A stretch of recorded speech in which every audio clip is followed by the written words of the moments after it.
बिस्मिल्लाहिर्रहमानिर्रहीम। आज की वीडियो में बात करेंगे पाकिस्तान के अंदर ये जो सोशल मीडिया साइट्स हैं इनके हवाले से ये किस तरह से इम्पेक्ट करती हैं आपकी डिसीजन मेकिंग में। इस सारे केस को आज इस वीडियो में स्टडी करेंगे। और ये जो हमारे यहाँ पॉलिटिकल पार्टीज़ जो हैं वो अपने बयानिया बनाने की कोशिश करती हैं और उसका ज़्यादातर जो तरीक़ाकार उनका यही है कि वो किसी तरीके से एडवर्टाइजमेंट के लिए प्रिंट मीडिया को या फिर इलेक्ट्रॉनिक मीडिया को इस्तेमाल करें। वो इस बेसिक चीज़ से बिल्कुल नावाकिफ़ हैं और नाबलद हैं कि किस तरीके से इस वक्त पूरी दुनिया के अंदर सबसे बड़ा जो किरदार है वो सोशल मीडिया साइट्स का है। उसमें आप फेसबुक को ले लें,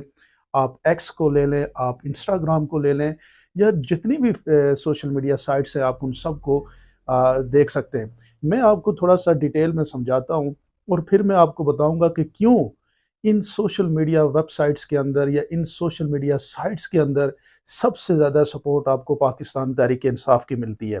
ये आपको तभी पता चलेगा जब आप सोशल मीडिया के कंसेप्ट को समझेंगे। और सोशल मीडिया जब आप उसको साइन अप करते हैं तो वो आपसे क्या लेती है, ये सबसे इम्पॉर्टेंट बात है। जो भी आप सोशल मीडिया में करते हैं, ये आज की फाइंडिंग ये बता रही है कि तकरीबन हर हर जो यूज़र है, मोबाइल यूज़र, वो 6 से 7 घंटे या 7 से 8 घंटे रोज़ाना सोशल मीडिया के लिए देता है या मोबाइल फ़ोन के लिए देता है। ये जो मोबाइल फ़ोन है ये इतनी ताकतवर चीज़ बन चुकी है कि जिसका कोई नेमल बदल नहीं है। एक ऐसा प्रोपेगेंडा बन सकता है मोबाइल फ़ोन से जो आप सोच भी नहीं सकते। आपको पता होना चाहिए कि एक दफ़ा ये जो पिछला ट्रंप का इलेक्शन हुआ था, उस इलेक्शन में ये कहा गया कि सोशल मीडिया ने, जो सोशल मीडिया सार्फिन है, उनकी वजह से वो इलेक्शन मैनेज हुआ और उसके अगेंस्ट फेसबुक को फाइन भी हुआ था कुछ मिलियंस ऑफ डॉलर्स का।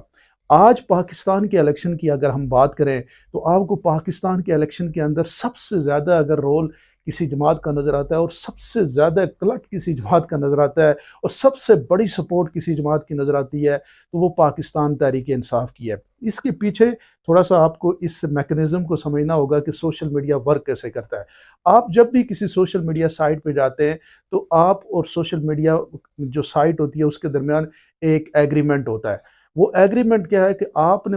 उसमें अपना ईमेल और पासवर्ड लगाना है और कुछ बेसिक इंफॉर्मेशन अपनी देनी है और उसके अगेंस्ट वो आपको वो मार्केट प्लेस देगा या वो इंटरटेनमेंट देगा जो आप चाहते हैं। ये दो एग्रीमेंट जब आप एक दूसरे के साथ करते हैं तो आपने देखा होगा कि एक टर्म एंड कंडीशन का एक बहुत सारा एक पेज निकल आता है जिसमें बड़ी डिफ़िकल्ट कानूनी ज़बान लिखी होती है, जो लोग उसको स्टडी नहीं करते, बिना देखे हुए उसको एक्सेप्ट कर लेते हैं। जैसे ही वो एक्सेप्ट करते हैं तो ये एग्रीमेंट हो जाता है कि सोशल मीडिया साइट्स जो हैं वो आपके डाटे को इस्तेमाल कर सकती है किसी दूसरी थर्ड पार्टी के लिए।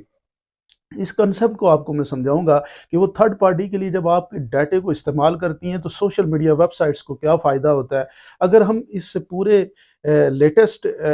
पिछले 1-2 साल का डाटा निकालें तो सबसे सक्सेसफुल बिजनेस मॉडल जो है वो सोशल मीडिया साइट्स का है और सबसे बड़ा पैसा ये साइट्स कमाती हैं। ये इसलिए कमाती हैं कि ये एडवर्टाइजमेंट करती हैं और एडवर्टाइजमेंट ये इतनी स्ट्रांगली करती हैं कि कोई दूसरा एडवर्टाइज़र इनका मुकाबला नहीं कर सकता। वो बेशक आप टीवी को ले लें या अखबार को ले लें। अखबार की तो बात मैं आपको इतनी बताऊं कि अखबार तो आप एक दिन में सिर्फ एक दफ़ा पढ़ेंगे या 2 दफ़ा पढ़ेंगे और उसके बाद अखबार को आपने किसी कोने में फेंक देना है। और टीवी की जहाँ तक बात है तो टीवी के लिए भी आज लोगों के पास इतना टाइम नहीं है। ज़्यादा लोग अपने मोबाइल फ़ोन के साथ रहते हैं और जैसा मैंने आपको बताया कि 7 से 8 घंटे एक्टिवली वो मोबाइल फ़ोन को दे रहे होते हैं। अब होता ये है कि ये जो सोशल मीडिया साइट्स के ऑनर हैं ये जाते हैं बड़े बड़े एडवर्टाइज़र्स के पास और उनको जाके ये बताते हैं कि जनाब हम आपके लिए टारगेट एडवर्टाइजमेंट करेंगे। मिसाल के तौर पे आजकल आपने देखा होगा कि जब आप किसी भी कमेंट को लाइक करते हैं या फिर किसी जगह पे अपना किसी पोस्ट को लाइक करते हैं या उसके नीचे कोई कमेंट करते हैं या कोई भी चीज़ आप जब कर रहे होते हैं तो आप प्रॉपरली ट्रैक हो रहे होते हैं। और फिर होता ये है कि जो चीज़ आप लाइक कर रहे होते हैं उसी तरह की और चीज़ें आपके सामने आना शुरू हो जाती हैं। मिसाल के तौर पे आपने किसी बुक को लाइक किया तो फिर आपको उसी बुक से रिलेटेड और से ज़्यादा एडवर्टाइजमेंट आना शुरू हो जाएगी, और होगा ये कि फाइनली आप अगर कोई चीज़ लेना चाहते हैं तो आप उस चीज़ को कंपेल आपको कर लिया जाता है। आपको एक किस्म का रोबोटिक आपका एक तरीकाकार बन जाता है कि आप उस चीज़ को ले लेते हैं। मतलब ये एडवर्टाइज़र को ये कहते हैं कि जनाब आप हमारे साथ एडवर्टाइजमेंट करें, आप जो चीज़ बेच रहे हैं या वो आपकी किताब है या आपका कोई इलेक्ट्रॉनिक्स है या कोई भी चीज़ जो भी ब्रांड्स है, आप जो भी बेच रहे हैं, हम आपकी टारगेट ओरिएंटेड कस्टमर तक वो बात पहुंचाएंगे और वो कस्टमर आपसे बाय करेगा। और इस चीज़ को आप आज देख लें कि millions and billions of dollar की एडवर्टाइजमेंट हो रही है सोशल मीडिया के अंदर। इसका सिर्फ यही इम्पैक्ट नहीं है कि इन्होंने पूरी मार्केट प्लेस को कैप्चर कर लिया है, एडवर्टाइजमेंट जो इंडस्ट्री है उसको कैप्चर कर लिया, बल्कि ये इलेक्शंस और जिसे कहते हैं राय आमा को हमवार करने में भी इनका बड़ा किरदार होता है। क्योंकि आप अगर जैसे कमेंट करते हैं या कोई आप आर्गूमेंट लिखते हैं या वहाँ पे कोई अपनी राय का इजहार करते हैं, तो जो जितनी ज़्यादा राय होती है वो रिफ्लेक्ट करती है सोशल मीडिया के अंदर, और एक जैसी राय जो है वो डोमिनेंट हो जाती है। इसीलिए आप देख लें कि पाकिस्तान की मैं बात कर रहा हूँ, इंटरनेशनल नहीं बात कर रहा, मैंने थोड़ा सा आपको टच दिया कि इंटरनेशनली ये सोशल मीडिया वेबसाइट्स आपके डाटे को इस्तेमाल करके कितना बड़ा बेनिफिट्स उठाती हैं, और आपको ये लगता है कि आप तो इनको कुछ भी नहीं दे रहे, आप क्या दे रहे हैं, जस्ट अपनी इंफॉर्मेशन और एक ईमेल दे रहे हैं। लेकिन ये एक इंफॉर्मेशन जो आप उनको दे रहे हैं और उनकी वेबसाइट पे जो एक्टिविटी करते हैं, उस एक्टिविटी के अगेंस्ट वो आपकी उस यूज़र एक्टिविटी के अगेंस्ट वो पैसे कमाते हैं और आपको वो सेल कर रहे होते हैं। दूसरी तरफ पे इसकी जो सोशल मीडिया की जो मैं एक और जो पॉलिटिकल पॉइंट ऑफ व्यू से आपके सामने बात रखना चाह रहा हूँ कि जितनी ज़्यादा आर्गूमेंट डेवलप होते हैं किसी एक पार्टी के अगेंस्ट या किसी एक आपने हैशटैग देखे होंगे, उससे ये पता लगता है कि सोसाइटी के अंदर कौन सी चीज़ जो है वो सबसे ज़्यादा डोमिनेंट है। उसका आप नौमल बदल तभी कर सकते हैं कि जब उसके अगेंस्ट एक बेहतर प्रोडक्ट या बेहतर आर्गूमेंट लेके आएंगे। आज पाकिस्तान के अंदर ये हो रहा है कि ये जो हमारी कन्वेंशनल पॉलिटिकल पार्टीज़ है, उनको तो सोशल मीडिया इस्तेमाल करने का ही नहीं पता। वो जब ट्रेंड लगाते हैं तो रोबोटिक ट्रेंड लगाते हैं,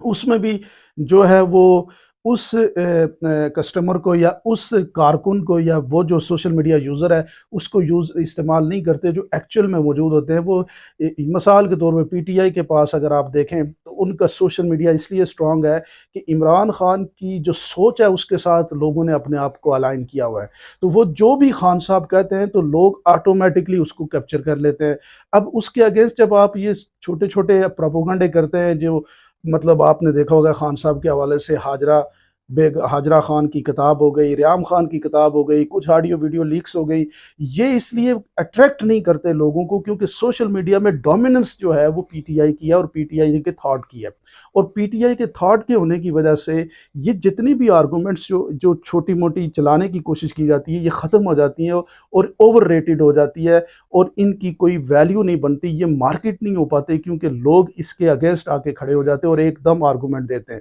आज पाकिस्तान के अंदर कोई जमात सबसे ज़्यादा सोशल मीडिया और इस प्रोपेगेंडे और इस कैंपेन को लीड कर रही है, और जिसकी वजह से आप यूँ कह सकते हैं कि जो मर्जी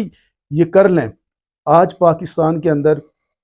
इलेक्शन कैंपेन के लिए कोई जलसे जुलूस की ज़रूरत नहीं है। आज पाकिस्तान के अंदर इलेक्शन कैंपेन के लिए टीवी एडवर्टाइजमेंट की ज़रूरत नहीं है, बल्कि ये सोशल मीडिया जो 8 से 10 करोड़ नौजवान यूज़ कर रहे हैं और 4 से 5-6 करोड़ नौजवान हैं जिनमें ये तमाम लोग जो है वो खुद साख्ता अपने माइंड सेट बना के बैठे हुए हैं कि उन्होंने आज आइंदा इलेक्शन में किसको वोट देना है। तो मैं ये समझ रहा हूँ कि ये जो इस वक्त लड़ाई लगी हुई है इस मुल्क के अंदर, जो जीतने की कोशिश की जा रही है, ये लड़ाई किसी सूरत में मौजूदा जो हमारे लोग हैं वो इमरान खान से नहीं जीत सकते। ये आर्गूमेंट की लड़ाई या ये जो जिसे आप कह सकते हैं कि प्रोपोगंडे की लड़ाई वो नहीं जीत सकते, क्योंकि इस वक्त डोमिनेंट प्रोपोगंडा या डोमिनेंट आर्गूमेंट जो है वो इमरान खान साहब का है। आप क्या समझते हैं, ज़रूर मुझे कमेंट सेक्शन में बताइएगा।